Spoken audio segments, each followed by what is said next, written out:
कई बार ऐसा होता है कि आपके साथ कोई अपराध हो गया होता है और आप उसकी रिपोर्ट दर्ज करवाने के लिए पुलिस स्टेशन में जाते हैं, लेकिन पुलिस रिपोर्ट दर्ज करने से मना कर देती है या रिपोर्ट दर्ज करके रख लेती है, उसके ऊपर कोई कार्रवाई नहीं करती है। तो ऐसे केसेस में आपको क्या एक्शन लेने चाहिए, आज का हमारा वीडियो इसी के ऊपर है।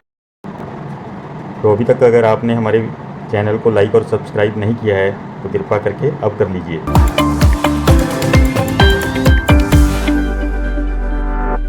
एफआईआर रजिस्टर करवाने का एक ऐसा मेथड है जिसके ज़रिए किसी भी व्यक्ति को पुलिस स्टेशन में जाने की ज़रूरत नहीं पड़ती। वो स्टेट गवर्नमेंट की पुलिस की जो वेबसाइट होती है उसके ऊपर जाकर ही अपनी एफआईआर दर्ज कर देता है। वहाँ ऑप्शंस होती हैं, जहाँ सेकंड किसी भी स्टेट गवर्नमेंट ने एंड्रॉयड ऐप से भी हो सकता है एफआईआर दर्ज कराने की सुविधा प्रदान करी हो, जैसे कि यूपी में है यूपी कॉप नाम से एंड्रॉयड ऐप है जिसके ज़रिए आप एफआईआर रजिस्टर कर सकते हो। दूसरा मेथड है जीरो एफआईआर। अगर संबंधित अधिकारी पुलिस स्टेशन का जिसके दायरे में, जिसके एरिया में कॉग्निजेबल ऑफेंस कमिट हुआ है, वो आपकी एफआईआर दर्ज करने से मना कर देता है, या उसके कई रीज़न हो सकते हैं, या व्यक्ति कोई इतना रसूखदार है जिसने अपराध किया है और पुलिस की जान पहचान में है, या पुलिस वाला खुद ही है अपने पुलिस स्टेशन के एरिए में, अगर उसने कोई मारपीट का केस आपके साथ कर दिया है, तो अगर आप पुलिस स्टेशन में जाओगे भी तो भी आपकी एफआईआर रजिस्टर होने वाली नहीं है वहाँ पे। तो ऐसे केस में आपके पास ये सुविधा है कि आप उस पुलिस स्टेशन में ना जाके किसी और पुलिस स्टेशन में, अपने स्टेट के किसी और पुलिस स्टेशन में जाके जीरो एफआईआर दर्ज करवा दीजिए। उसमें पूरा रिपोर्ट दर्ज करवा के उसमें पूरा ब्यौरा दे दीजिए कि कहाँ पर घटना घटित हुई। अल्टीमेटली वो घूम के जीरो एफआईआर जो होती है संबंधित थाने में ही आ जाती है। तीसरा ऑप्शन जो आपके पास अवेलेबल होता है वो सेक्शन 154 की क्लॉज 3 ऑफ सीआरपीसी है। उसके तहत आप पुलिस के सीनियर अधिकारियों को भी कंप्लेंट लिखित में इंटीमेशन दे सकते हैं, इसकी एक लेटर लिख के, जैसे कि अगर किसी पुलिस स्टेशन का एसएचओ आपकी रिपोर्ट दर्ज नहीं कर रहा है तो संबंधित पुलिस स्टेशन के जो एसपी या डीसीपी होंगे उनको आप एक रिटर्न कंप्लेंट कीजिए, उसमें पूरे ऑफेंस का ब्यौरा दीजिए, उसको एड्रेस करिए आप एसएचओ को कंसर्न, और इसकी सीसी कॉपी होगी जो वो एसपी और डीसीपी को कर दीजिए, और जो पोस्टल रिकॉर्ड होगा वो आप अपने पास रख लीजिए कि कौन सी तारीख को कौन सी टाइम पे वो रजिस्ट्री या बाय पोस्ट भेजी गई है, उसका पूरा रिकॉर्ड अपने पास रखिए। ज़्यादातर केसेज में ये देखा गया है कि अगर आप इस तरह का मेथड यूज़ करके पुलिस के ऊपर प्रेशर बना के अपनी एफआईआर एक बार दर्ज करवा भी देते हैं तो भी पुलिस उसके ऊपर कोई कार्रवाई नहीं करती। कॉग्निजेबल ऑफेंस होने के बावजूद भी वो अक्यूज को अरेस्ट नहीं करती है। जहां आपके द्वारा इंटीमेट किए गए कॉग्निजेबल ऑफेंस को वो नॉन कॉग्निजेबल ऑफेंस बताकर उसमें इन्वेस्टिगेशन को करना ज़रूरी नहीं बताती है। तो ऐसे केस में अगर आपने एफआईआर दर्ज करवा भी दी है तो भी आपका रिजल्ट जीरो ही रहेगा। तो ऐसे केसों को निपटने के लिए क्या रेमेडी है, इसका एक सोल्यूशन है जो सेक्शन 156 सब क्लॉज 3 ने हमें सीआरपीसी के वो प्रोवाइड किया है। अगर पुलिस के द्वारा आपकी एफआईआर दर्ज नहीं करी जा रही या कोई उसके ऊपर प्रॉपर एक्शन नहीं लिया जा रहा है, दोनों ही केसेस में आप मजिस्ट्रेट के पास एक रिटर्न कंप्लेंट कर सकते हैं सेक्शन 156 क्लॉज 3 ऑफ सीआरपीसी। तो आपके द्वारा दी गई रिटर्न एप्लीकेशन का कॉग्निजेंस लेते हुए मजिस्ट्रेट संबंधित पुलिस अधिकारियों से उस पुलिस स्टेशन के एक एटीआर डिमांड करता है, एक्शन टेकन रिपोर्ट, और उस एक्शन टेकन रिपोर्ट में उनसे ये पूछा जाता है कि कोई ऑफेंस कॉग्निजेबल नेचर का क्या उनके जुरिस्डिक्शन में, उनके एरिया में हुआ है या नहीं हुआ है। ऐसे केस में डायरेक्शन जब पुलिस को मिल जाती है कोर्ट से, तो वो एटीआर में पूरा जुर्म का ब्यौरा, पूरे घटनाक्रम मेंशन करके मजिस्ट्रेट के सामने पेश करते हैं। एक्शन टेकन रिपोर्ट पुलिस से रिसीव करने के बाद मजिस्ट्रेट उसमें पुलिस को डायरेक्शन दे देता है एफआईआर दर्ज करने के लिए और फर्दर इन्वेस्टिगेशन करने के लिए। यहाँ एक दूसरा इंसिडेंट भी हो सकता है कि जब आप अपनी एप्लीकेशन लेके सेक्शन 156 क्लॉज 3 में सीआरपीसी की मजिस्ट्रेट के पास जाते हैं, तो मजिस्ट्रेट साहब अगर आपसे पूछे कि आप क्यों ना आपकी एफआईआर को इसको कंप्लेंट में तब्दील कर दिया जाए और आप अपना विटनेस का और अपना एग्जामिनेशन दीजिए सेक्शन 200 सीआरपीसी में, वहाँ इसको एज ए कंप्लेंट दर्ज कर लिया जाए। तो ऐसे केस में आपके पास जवाब देने के लिए ये होता है कि सर, जो ऑफेंस से रिलेटेड एविडेंस है वो मेरी कस्टडी में नहीं है, वो पुलिस की अनलिमिटेड पावर है जिनके ज़रिए पुलिस ही वो एक्यूज पर्सन से एविडेंस निकलवा सकती है। तो मेरी आपसे रिक्वेस्ट है कि आप इसकी एफआईआर दर्ज करने की डायरेक्शन पुलिस को दे दीजिए। इसके बाद मजिस्ट्रेट साहब ये चेक करेंगे whether the offence which has been committed against you, whether its nature is cognizable offence और नॉन कॉग्निजेबल ऑफेंस। वो आपसे पूछ भी सकते हैं, तो उसमें कॉग्निजेबल ऑफेंस अगर होएगा तो ही पुलिस की पावर होती है इन्वेस्टिगेट करने की।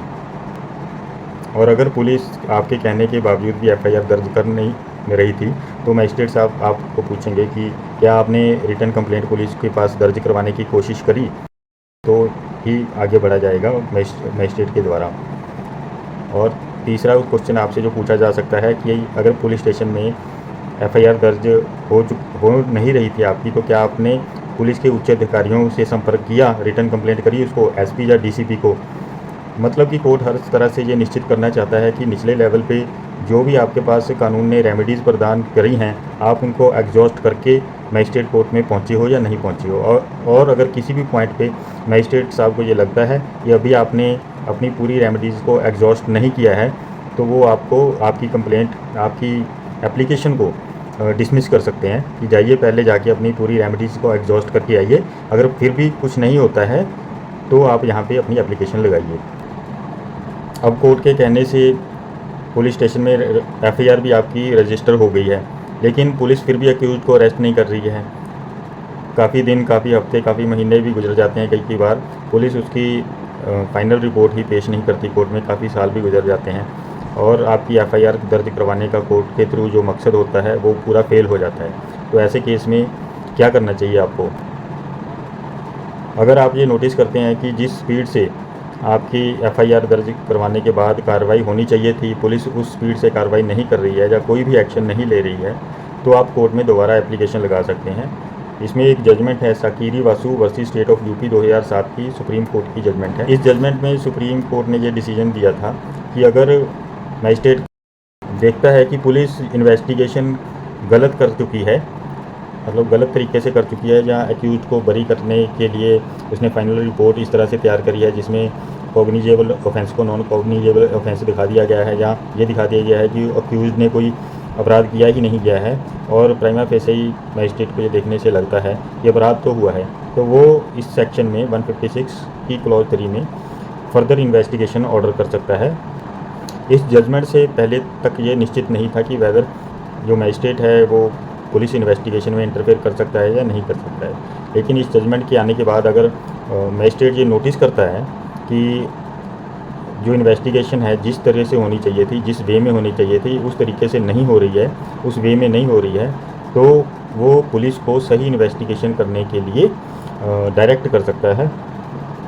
और उसको मॉनिटर भी कर सकता है टाइम टू टाइम। ये सारे मेथड थे जिसके द्वारा एक एफआईआर को किसी पुलिस स्टेशन में दर्ज करवाया जा सकता है और उसके ऊपर एक्शन लेने के लिए संबंधित पुलिस अधिकारियों के ऊपर दबाव बनाया जा सकता है। इन रेमेडीज़ के अलावा भी सेक्शन 482 ऑफ सीआरपीसी है जो हाई कोर्ट को इनहेरेंट पावर प्रदान करता है। इनहेरेंट पावर में पहला पॉइंट है कि हाई कोर्ट किसी भी ऑर्डर का कोई इफेक्ट देने के लिए जो इस कोड में, मतलब सीआरपीसी में कोई ऑर्डर है, उसको इफेक्ट देने के लिए उसके पास इनहेरेंट पावर है। दूसरा, to prevent abuse of process of any court, तो जो कोर्ट का प्रोसेस है उसको बेकार ना करा जाए, उसको रोकने के लिए भी हाई कोर्ट कोई भी ऑर्डर कर सकता है। तीसरा है to secure the ends of justice, तो जस्टिस व्यक्ति को मिले, इस चीज़ को सिक्योर करने के लिए भी हाई कोर्ट के पास इनहेरेंट पावर है कि वो किसी भी तरह का आदेश अपने से नीचे अदालतों को या पुलिस अधिकारियों को दे सकता है।